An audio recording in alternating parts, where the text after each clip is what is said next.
요한복음 제1장. 태초에 말씀이 계시니라. 이 말씀이 하나님과 함께 계셨으니 이 말씀은 곧 하나님이시니라. 그가 태초에 하나님과 함께 계셨고 만물이 그로 말미암아 지은 바 되었으니 지은 것이 하나도 그가 없이는 된 것이 없느니라. 그 안에 생명이 있었으니 이 생명은 사람들의 빛이라. 빛이 어둠에 빛이 돼 어둠이 깨닫지 못하더라. 하나님께로부터 보내심을 받은 사람이 있으니 그의 이름은 요한이라. 그가 증언하러 왔으니 곧 빛에 대하여 증언하고 모든 사람이 자기로 말미암아 믿게 하려 함이라. 그는 이 빛이 아니요 이 빛에 대하여 증언하러 온 자라. 참빛 곧 세상에 와서 각 사람에게 비추는 빛이 있었나니 그가 세상에 계셨으며 세상은 그로 말미암아 지은 바 되었을 때 세상이 그를 알지 못하였고 자기 땅에 오매 자기 백성이 영접하지 아니하였으나 영접하는 자 곧 그 이름을 믿는 자들에게는 하나님의 자녀가 되는 권세를 주셨으니 이는 혈통으로나 육정으로나 사람의 뜻으로 나지 아니하고 오직 하나님께로부터 난 자들이니라. 말씀이 육신이 되어 우리 가운데 거하심에 우리가 그의 영광을 보니 아버지의 독생자의 영광이요 은혜와 진리가 충만하더라. 요한이 그에 대하여 증언하여 외쳐 이르되 내가 전에 말하기를 내 뒤에 오시는 이가 나보다 앞선 것은 나보다 먼저 계심이라 한 것이 이 사람을 가리킴이라. 우리가 다 그의 충만한 데서 받으니 은혜 위에 은혜로라.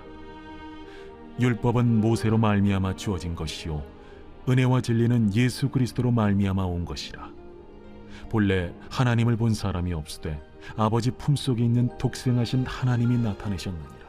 여러분, 요한복음은 무엇의 준말일까요? 너무 어려운 질문 아닙니다. 요한복음은 무엇의 준말일까요? 네, 요한이 쓴 복음의 준말입니다. 요한이 썼으니까 요한복음. 그럼 마가복음은요?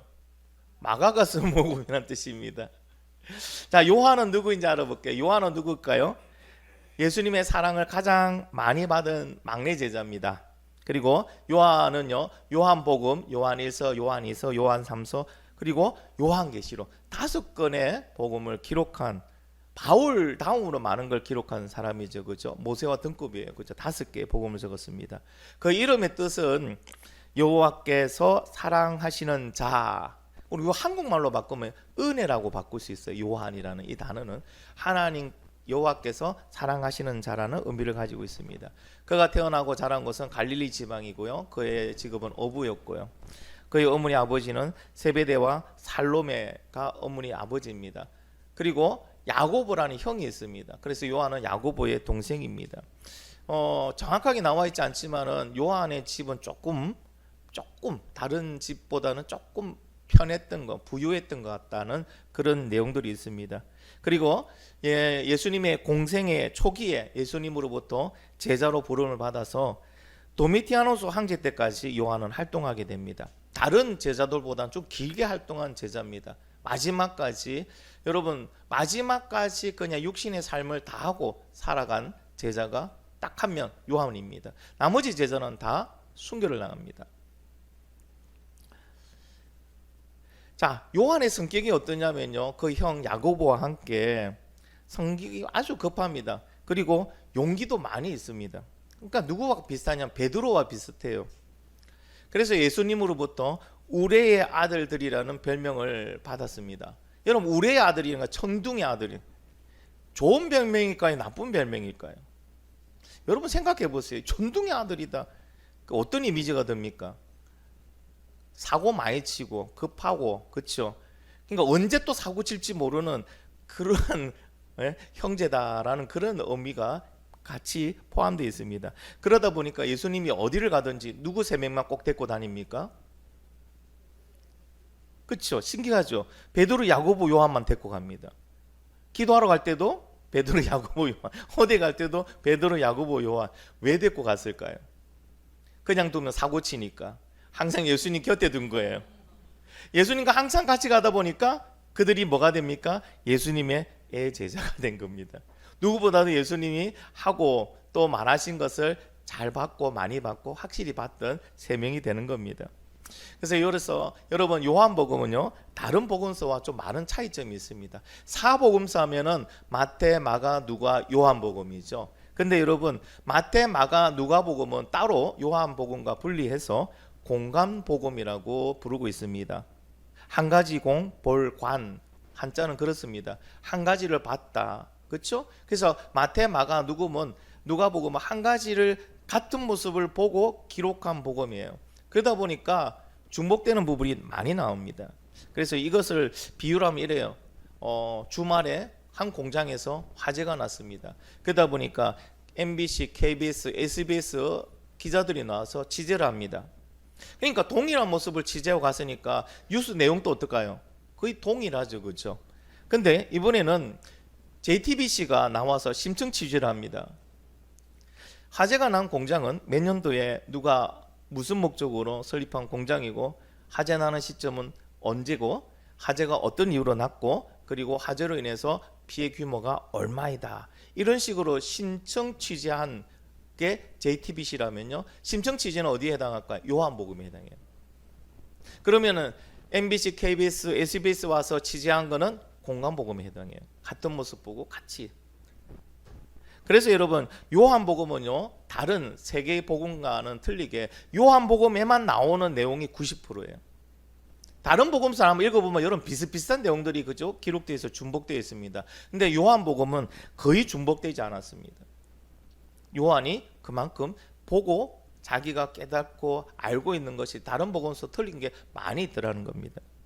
그럼 여러분 요한이 요한복음을 기록한 목적은 뭘까요? 목적은요 요한복음 20장 31절에 이렇게 나와 있습니다. 같이 한번 읽어보겠습니다. 시작.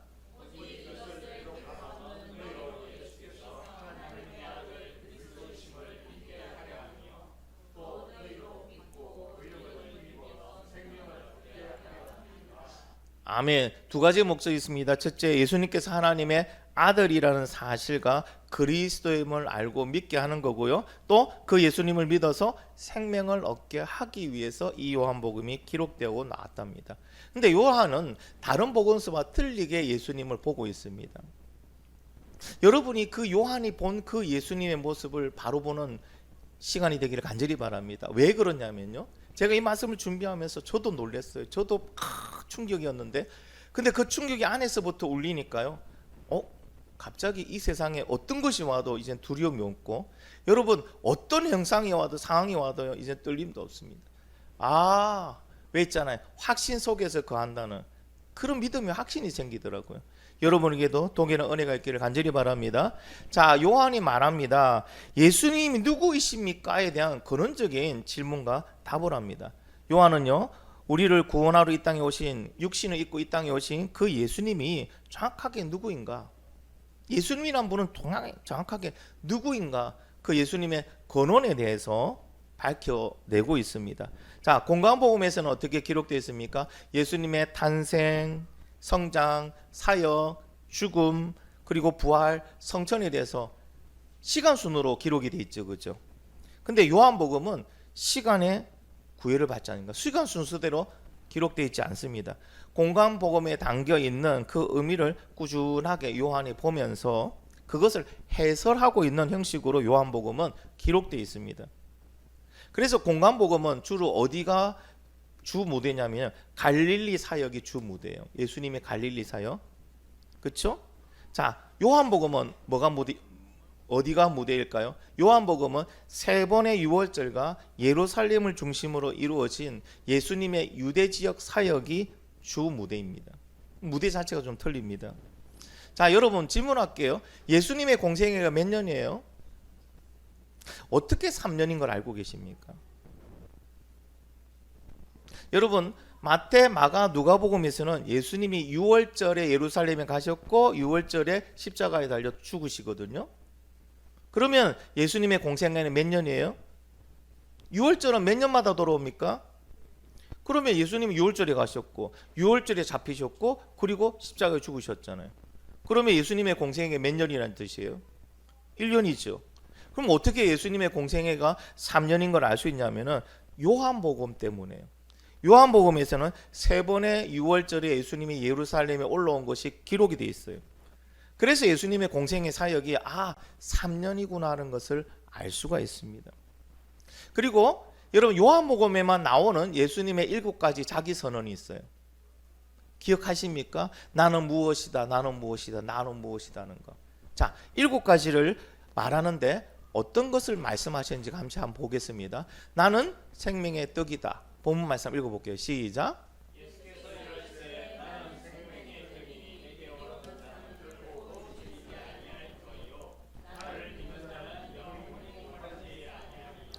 아멘. 예수님은 뭐라고 본인이 말합니까? 생명의 떡이다. 떡은 어떤 역할을 합니까? 맛있는 역할을 하죠. 떡은 뭐예요? 떡은 무엇을 상징합니까? 살기 위하여 필수적으로 우리가 취해야 될 음식을 말하고 있습니다. 근데 그 앞에 생명의 떡이에요. 참 생명을 위해서는 뭐가 필요하다? 예수 그리스도가 필요하다. 왜? 떡이시니까. 우리는 그 떡을 받아야 되는 거죠. 자, 두 번째는 뭐라고 말씀하실까요? 나는 세상의 빛이다. 본문 말씀 한번 읽어보겠습니다. 시작.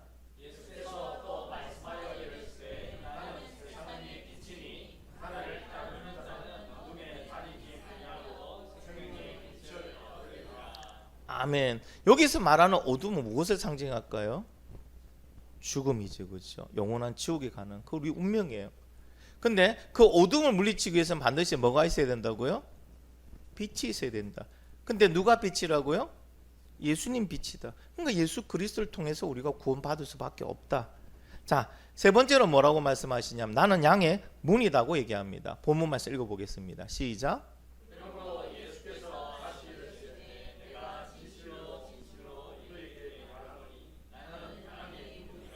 아멘. 물은 무슨 역할을 합니까?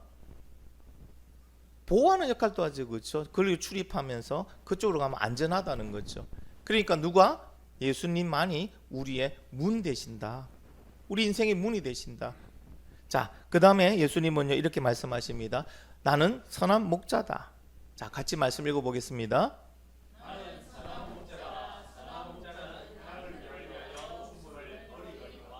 아멘. 여러분, 양의 운명은 누구의 손에 달려 있죠? 목자의 손에 달려 있습니다. 목자가요 사기꾼이면 양 다 팔아먹어요. 그런데 예수님 뭐라 한다고요? 선한 목자다. 왜? 양들을 위하여 목숨을 버리니. 그러니까 우리를 위해서 목숨을 내어주신 분은 예수님밖에 없어요. 그러니까 예수님은 선한 목자이다. 자, 그 다음에 예수님은요 나는 부활이며 생명이라고 말씀하십니다. 본문 말씀 읽어보겠습니다.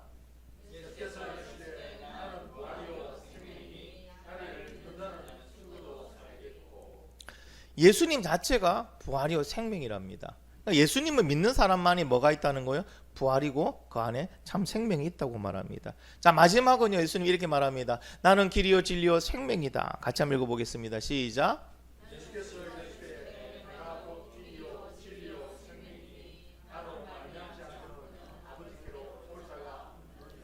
아멘. 예수님만이 유일하게 하나님께로 갈 수 있는 그 길이란 뜻입니다. 유일하다는 뜻입니다. 그렇죠, 그렇죠? 그러니 예수 그리스도 외에는 우리가 구원받을 수 있는 방법이 없다는 것을 말씀하고 있습니다. 자, 그러면은 요한은 예수님을 어떻게 소개하고 있을까요? 제일 첫 건에서 제일 많은 것을 받고 제일 많은 사랑을 받았던 그 요한은 예수님을 어떻게 소개하고 있을까요? 1장 1절입니다. 시작.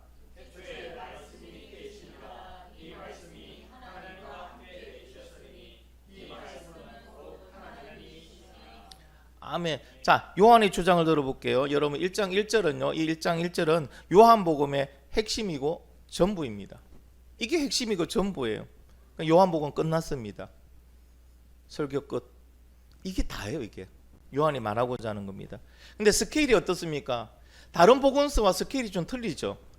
스케일이 어디서부터 시작합니까? 태초부터. 이것을 보면 무엇이 생각납니까, 여러분은? 그렇죠. 창세기 1장 1절이 생각나죠. 창세기급입니다. 스케일이 자체가 틀립니다. 자, 요한은 뭐라고 말합니까?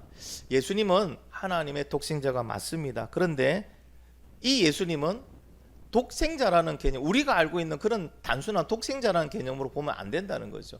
창조주라는 겁니다. 그러니까 우리가 뭘 벌려야 됩니까? 아버지와 아들이라는, 우리가 알고 있는 아버지와 아들이라는 이 개념, 인간의 개념으로 아버지와 아들을 이해해서는 안 된다는 거예요. 왜 그러냐? 그 예수님은 태초부터 계셨기 때문에 그렇습니다. 태초부터 계셨다는 건 뭡니까? 하나님의 아들이지만 하나님에 의해서 만들어진 존재가 아니에요. 우리는 아들이라면 누가 낳은 거예요? 부모가 낳았어요. 그러니까 아버지가 내가 네 만들었다가 성립이 되죠. 그런데 예수님은 어떻다고요? 하나님이 그 예수님을 만든 게 아니에요. 왜? 태초부터 하나님과 동일하게 계셨기 때문에. 그래서 지금 요한은요, 태초부터 시작을 하는 거예요. 그래서 하나님이 누구라는 거예요? 하나님이 바로 창조주이시다. 우리가 가지고 있는 아들이란 개념으로 예수님을 자꾸 우리의 개념의 생각으로 아버지, 그 다음 아들 이렇게 보는 건 우리의 개념이 틀렸다는 거예요. 요한은 그래 보면 안 된다는 거예요. 하나님, 예수님은 누구라는 거예요? 창조주이시다. 자, 그 다음에 뭐라고 말씀하시냐면 예수님께서는 태초에 무엇으로 존재하셨다고요? 말씀으로 존재하셨다. 여러분, 여기에서 말하는 말씀도 우리가 말하는 이 말의 개념으로 보면 안 됩니다. 자, 여기서 말씀은요, 헬라어로 로고스라고 표현합니다. 이 로고스라는 거는 철학을 좀 해보신 분들은 참 중요한 개념이에요. 권원적인 개념이거든요. 권원을 묻고 있습니다. 그래서 로고스는 헬라권에 사는 사람들에게는 우주의 또 원리, 또 우주를 지배하는 힘, 또는 모든 것의 권원을 의미하는 게 바로 로고스라는 단어예요. 로고스라는 단어가 아주 깊은 단어예요. 근데 그때 헬라권에 사는 사람들이요, 정체는 뭔지는 알 수 없지만 모든 것을 만드는 권원적인 뭔가 있을 거야. 그래서 그때 철학자들이 물이다, 불이다, 흙이다 이런 식으로 얘기하거든요. 모든 것이 여기에서부터 만들어졌을 거다. 그래놓고 그걸 갖다가 로고스라고 합니다. 그런데 실체는 정확하게 알 수가 없었어요. 자, 요한은 이런 헬라인들의 철학적인 사고에 우리 기독교적인 방법으로 설명을 하고 있습니다. 뭐라고 설명하니까 이렇게 설명하는 거예요. 요한이 당시의 말로 표현하면 이렇습니다. 그러니까 우주 창조의 힘이나 우주의 통치적인 힘을 너희는 노고스라고 하는데 너희 말처럼 우주를 만드신 근원적인 힘이 있는 건 사실이다. 그렇죠? 그렇다면 뭐가 우주의 근원이냐? 뭐가 로고스냐? 그 로고스에 대해서 내가 이제부터 너희들에게 알려주겠다. 그 로고스라는 것은 바로 태초부터 말씀으로 계셨던 그 예수 그리스도가 바로 로고스다. 예수 그리스도에서 모든 것이 창조되고 시작되었다라고 요한은 요한복음 1장 1절에서 말하고 있는 겁니다. 그러니까 요한이 주장하는, 그렇죠? 그 예수님은 말씀으로 태초부터 계셨다. 근데 놀라운 거는요, 확실하게 요한은 이렇게 말합니다. 말씀은 곧 하나님이시다. 태초부터 말씀으로 계셨는데 그 말씀이 다 창조하셨어요. 같이 하셨어요. 근데 그 말씀이 곧 누구라고요? 하나님이라고 밝히고 있습니다. 1장 3절을 우리 한번 읽어볼게요. 시작.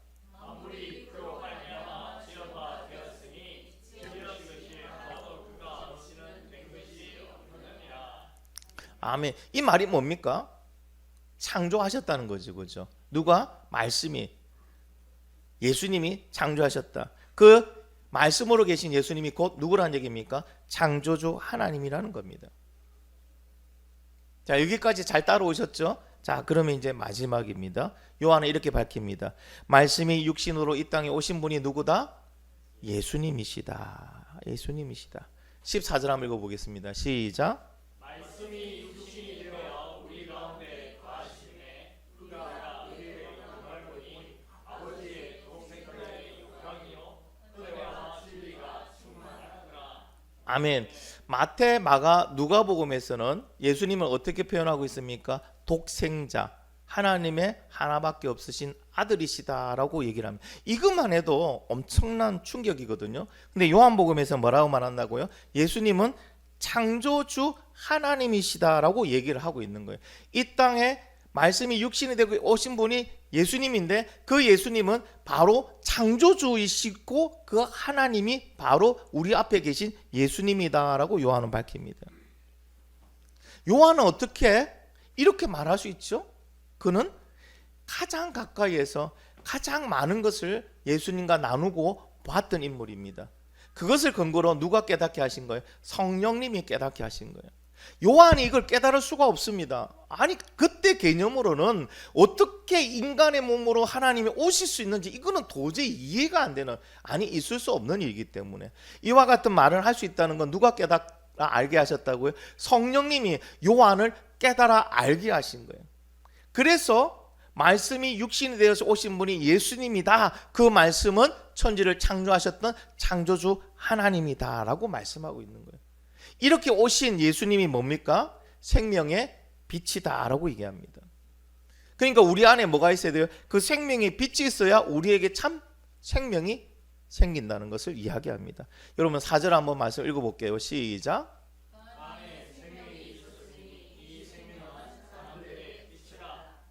아멘. 그러니까 여러분 호흡한다고 살아있는 게 아니더라는 거예요. 지금 우리가 호흡하니까 살았다 하죠, 그렇죠? 근데 요한은 이래 말합니다. 호흡하는 것은 살아있는 것이 아니다. 진짜 살아있는 건 뭐다? 생명의 빛이 그 안에 들어가서 어둠을 물리치는 사람만이 살 수 있다. 그런데 뭐라고 말합니까? 어둠에 있는 사람들이 그 빛을 알아보지 못했다 합니다. 자, 이런 사람도 어떤 사람이에요? 죽은 사람이죠. 여러분 보세요. 빛이 어둠을 비치는데 그것을 깨닫지 못하는 사람은요, 죽은 사람이에요. 죽은 사람에게 확인하는, 죽었는지 살았는지 확인하는 방법은 뭡니까? 먼저 눈을 뜨게 하고 이렇게 호라실 비춰보죠. 그러면 어떤 살아있는 사람은 어떤 게 나타납니까? 반응이, 빛에 대한 반응이 나타나요. 근데 빛에 대한 아무런 반응이 없는 사람은 뭐예요? 죽은 사람이에요. 그러니까 생명의 빛으로 오셨는데 그 빛에 반응하지 못하는 사람은 다 어떤 사람이에요? 죽은 사람이다. 그가 호흡을 하고 있더라도 그는 죽은 사람이다. 여러분 큰일 날 뻔했죠. 여러분이 예수를 몰랐다면, 예수님을 영접하지 않았다면 여러분 어떤 사람이에요? 이미 죽은 사람입니다. 죽은 사람이에요. 그래서 여러분 1장 12절에 이렇게 말씀하십니다. 같이 한번 읽어보겠습니다. 시작.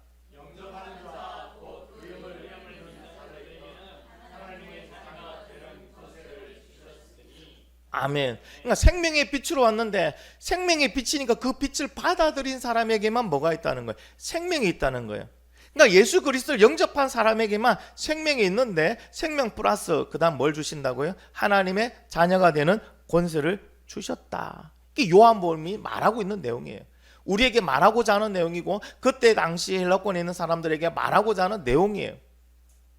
여러분 이 빛이 우리 가운데 있으신 분들 마음에 아직까지 그런 확신이 없다면 여러분 기도하셔야 돼요. 믿을 수 있도록. 그래서 정리를 하면 이렇습니다. 요한은요, 예수님이라는 분은 태초에 하나님과 함께 계셨던 말씀으로 계셨던 분이고, 그리고 그 말씀이 육신으로 이 땅에 오신 분이 누구라는 거예요? 바로 예수님이시다. 여러분 이 말은요, 여러분 어떻습니까? 여러분에게 충격적으로 다가오십니까? 아마 여러분들은 이 말을 그렇게 충격적으로 받지 않으시는 것 같아요. 그러나 요한의 시대에는 이 말씀이 거의 충격적인 거예요. 태초에 하나님이 천지를 창조하셨는데 그 하나님이 내 아버지라는 말과 같은 동급의 충격적인 말이에요. 이 말이. 아니 천지 창조하신 그 하나님이 어떻게 내 아버지가 됩니까? 와 하고 있는데 여러분 거기에 다음에 예수님은 누구라고요? 태초에 하나님과 함께 계셨던 말씀으로 계셨던 분인데 그 말씀이 육신을 입고 이 땅에 오신 분이 그 예수님이다. 그 예수님이 왜 왔느냐? 우리에게 빛의 생명을 주기 위해서 오셨다. 그 예수님이 우리를 위해서 대신 죽기 위하여 오셨다는 이 말은요, 거의 그때 당시에는요 거의 전 세계를 갖다가 흔들어 놓는 충격적인 말이었어요. 당시에 사람들이 이것만 고백해도 난리 납니다. 예수님은 하나님의 아들이십니다. 그래도 뭡니까? 신성모독으로 큰일 나죠. 이건 사형이에요, 사형. 누구도 이 말을 할 수 없었어요. 그러나 누가 이 말을 하셨습니까? 예수님이 본인이 하나님의 아들 되심을 밝히고 있습니다. 그런데 요한은 그거보다 더 한층 더 위에 갑니다. 뭐라고요? 그 예수님이 바로 창조주 하나님이시다. 아니 어떻게 하나님이 그 귀하고 고귀하고 거룩하시고 구별되신 그 하나님께서, 창조자 하나님께서 어떻게 이 땅에 오실 수 있느냐? 아니 문제는 이 땅에 오시는 것 자체가 문제가 아니고 어떻게 우리와 같이 인간이 되어서 이 땅에 오실 수 있느냐? 아니 인간이 오신 건 그 가치는 괜찮아. 그런데 인간으로 오셔서 어떻게 죄인들을 위해서 대신 십자가에 죽을 수가 있느냐는 거예요. 여러분 당시 유대인들의 사고는 이게 이해가 될까? 용납이 될까요, 여러분? 안 돼요. 이거는 용납이 안 돼요. 그들이 하나님은 절대 그러면 안 되는 하나님은 그런 생각했어요. 그런데 그 하나님은 이 땅에 육신으로 오셨고 우리를 위해서 십자가에 죽으시고, 그렇죠? 우리에게 소망을 주시기 위해서 부활하셨어요. 그게 실제로 일어났던 일입니다. 그들의 눈앞에서 그 예수라는 분을 보면서 그들은 이제 깨달아 아는 거죠. 그래서 요한은요, 예수님은 뭐 한다고요? 예수님은 창조주이시고 바로 하나님이시다. 예수님은 창조주이시고 하나님이십니다. 아멘. 여러분 그 창조주이시고 그 하나님이 내 인생에 함께 계신다면은 내 인생은 어떻게 변할까요? 한번 생각해 보세요. 어떤 변화들이 있는 게 정상일까요? 창조주이신 하나님이 여러분 나를 구원하시고 나와 함께 계십니다. 그러면요 우리는 그냥 나를 구원하신 그 자체만 가지고도 그냥 감사하고 또 감사할 뿐이에요. 그 이상으로 하나님께, 그 예수님에게 무엇을 요구할 수 있을까요? 이미 내 목숨을 위해서 그 하나님이 와서 대신 죽으셨는데, 그리고 나를 구원하셨는데, 구원받은 내가 하나님 앞에 다른 걸 요구할 수 있을까요? 그 예수님 앞에 다른 걸 요구할 수 있을까요? 요구할 수 없습니다. 있을 수 없는 일이 일어났기 때문에, 이미 그 은혜를 내가 받았기 때문에 그 은혜의 깊이와 그 은혜의 가치를 알면은 여러분 그냥 내가 아무것도 없고 아무것도 없이 다 사라진다 하더라도 뭐 한다고요? 욕과 같이 고백할 수 있습니다. 주신 분도 요하시오, 취하신 분도 요하시라. 나는 그 앞에 어떤 것도 따질 수 없습니다. 근데 어떻게 우리가 삶이 조금 어려워졌다고 그 하나님 앞에 불평할 수 있으며 내가 조금 편하자고 하나님의 그 말씀을 어길 수 있을까요? 이거는 있을 수도 없는 일이죠. 왜? 창조주 하나님께서 나 대신에 십자가에 죽으시고 부활하시고 지금 나와 함께 계신다고 하는데 그 앞에서 내가 어떻게 내 살자고 하나님의 말씀을 배신할 수 있을까요? 그럴 수 없다는 거죠. 여러분 오늘 여러분도 저와 같이 오늘 말씀을 통해서 영적 충격을 심하게 받기를 간절히 바랍니다. 그리고 예수님에 대한 이상한 고질적인 편견을 버리시기 바랍니다. 우리는 어느 순간부터 성부 하나님은 억수로 높으신 분, 제일 높으신 분, 성자 예수님은 그 밑에 계신 분. 조금 나쁘게 표현하면 성자 예수님은 성부 하나님의 똘마니 정도로 기억을 하고 있어요. 그렇게 느끼고 있어요.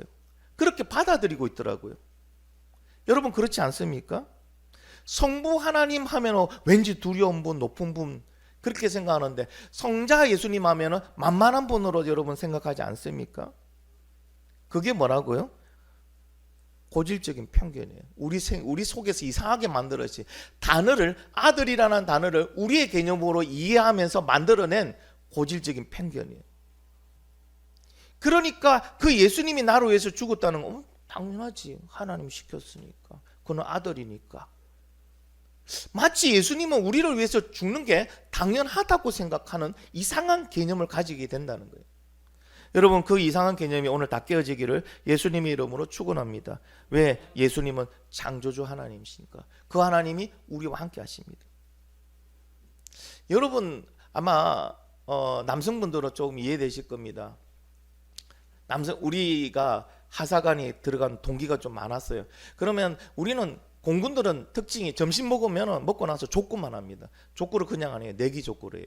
많은 빵 이런 식으로. 그런데 놀라운 거는요. 우리 동기 중에 딱 한 명이요. 족구에 신이 있었어요. 그러니까 이 애가 우리 편이 되면 무조건 그 편을 이겨요. 그 친구가 가는 편은 무조건 이겨요. 그러면은 편 나누기를 하잖아요. 그런데 그 친구가 우리 편 됐잖아요. 그때는 그냥 모두가 이리 생각해. 저와 같은 동일한 생각. 우리 이겼다. 오늘 만원 땄다. 그냥 그 친구가 우리 편 됐다는 소식에 그냥 마음이 다 이긴 거예요. 이미 이긴 거예요. 좋고 하지도 않았는데 우리는 이긴 거예요. 여러분, 그런 친구들 학교 다닐 때 한두 명 있었죠, 그죠? 축구 시합해도 이 친구만 있으면 이깁니다. 뭐 탁구 시합해도 이 친구만 이기면 이겨요. 당구라도 이 친구만 우리 편 되면 이기는 거예요. 그때 어떻습니까? 이 친구가 우리 편이 되는 순간 마음이 어때요? 그냥 뭐 마음이 그냥 뭡니까? 이제는 뭐 이거는 해보나 안 하나 우리 이긴 거니까 이미 그 돈을 가졌다고 생각을 합니다. 믿음의 확신이 생기는 거죠. 근데 여러분, 놀라운 거는요, 그 말씀으로 태초에 계셨던 분이 육신을 입고 이 땅에 오셔서 또 그 예수님께서 우리와 영원히 함께 하신다고 말씀해 주셨어요. 여러분, 마태복음 28장 20절 한번 읽어보겠습니다. 시작.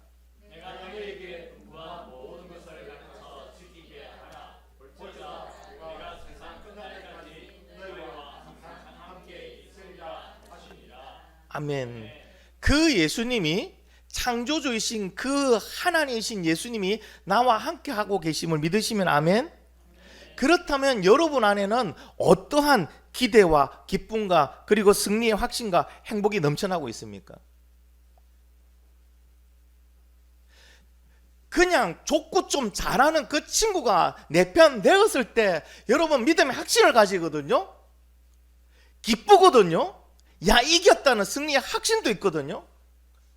그런데 창조주이신 그 하나님이신 그 예수님이 지금 나와 함께 하신다고 말씀하시고 이걸 믿는다고 하는데 우리에게는 어떤 기쁨과 기대와 승리의 확신과 행복을 누리고 있습니까? 솟아나고 있습니까? 근데 신기하지 않습니까? 솔직히 여러분 말씀해 보세요. 예수님이 끝날까지 나와 함께 하신다는데 여러분은 어떤 감흥도 있습니까? 감격도 있습니까? 기대감이 있습니까? 없다는 거죠. 아니, 있어도 아주 약하다는 거죠. 그게 왜? 예수님에 대한 잘못된 편견이에요. 우리가 만들어낸 잘못된 편견, 아들이 있다는 거죠. 이것이 뭡니까? 형식적인 신앙이에요. 우리도 모르게 자꾸 형식적으로 고백하고 믿는다고 나가는 믿음이에요. 여러분, 솔직히 우리 안에 불이 들어오면 어떻게 할까요? 우리 안에 불이 들어왔어요. 그러면 당장 어떤 것부터 우리가 느끼게 됩니까? 뜨겁죠. 죽겠죠. 맞죠? 불타니까 죽겠잖아요. 뜨겁잖아요. 그럼 뭐부터 찾습니까? 물을 찾고 난리 나겠죠. 그렇죠? 근데 여러분, 그보다 더 뜨거운 사랑을 가지신 예수 그리스도, 창조주이신 그 예수님이 지금 우리와 함께 계신다고 말씀하고 있습니다. 창조주이신 하나님이 우리와 함께 있는데 우리의 삶이 어떻게 무덤덤해질 수가 있습니까? 우리의 삶이 어떻게 변화가 없을 수 있습니까? 우리의 입술에서 어떻게 감사와 찬양과 기쁨이 끊길 수가 있습니까?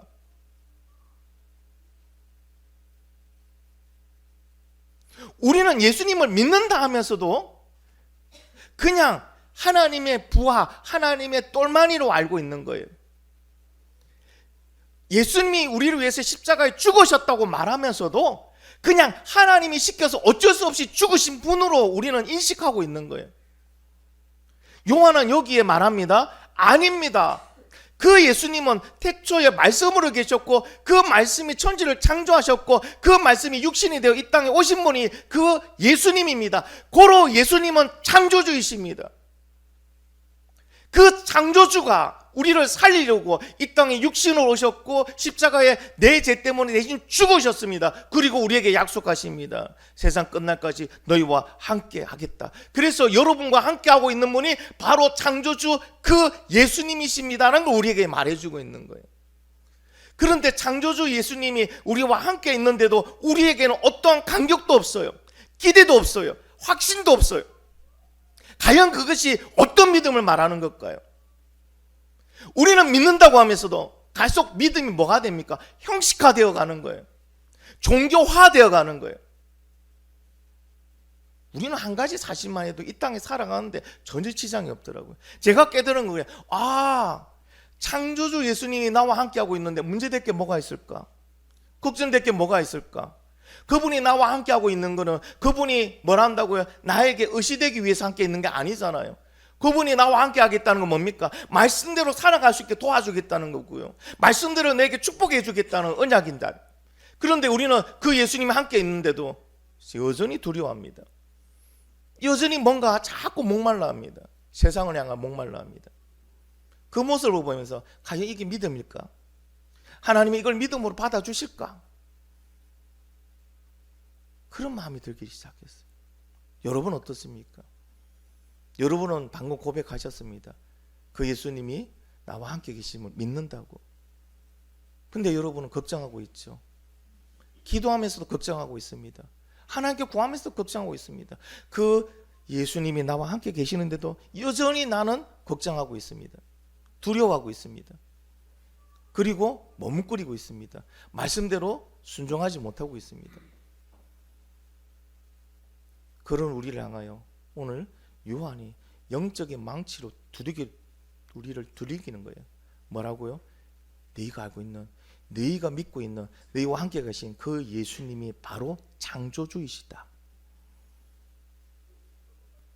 창조주이시다. 여러분, 우리 믿음이 깨어나게 소망합니다. 여러분, 이 한 가지 사실만 우리가 제대로 온전히 믿어도요, 여러분 이 땅을 여러분 어떻습니까? 이 땅 살아가는데 문제 있을까요? 우리 마음속에, 우리 얼굴 속에 근심이 생길 시간이 있을까요? 아니요. 기뻐하고 찬양하기도 바쁠 겁니다.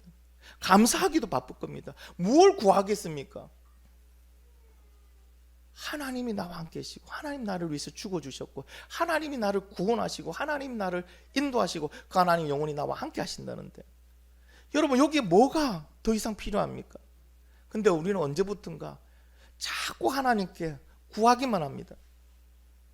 예수 이름으로 계속 구하면서 그 예수가 누구인지를 정확하게 모릅니다. 그리고 세상 앞에서 무릎 꿇고 세상과 타협하는 우리의 모습을 봅니다.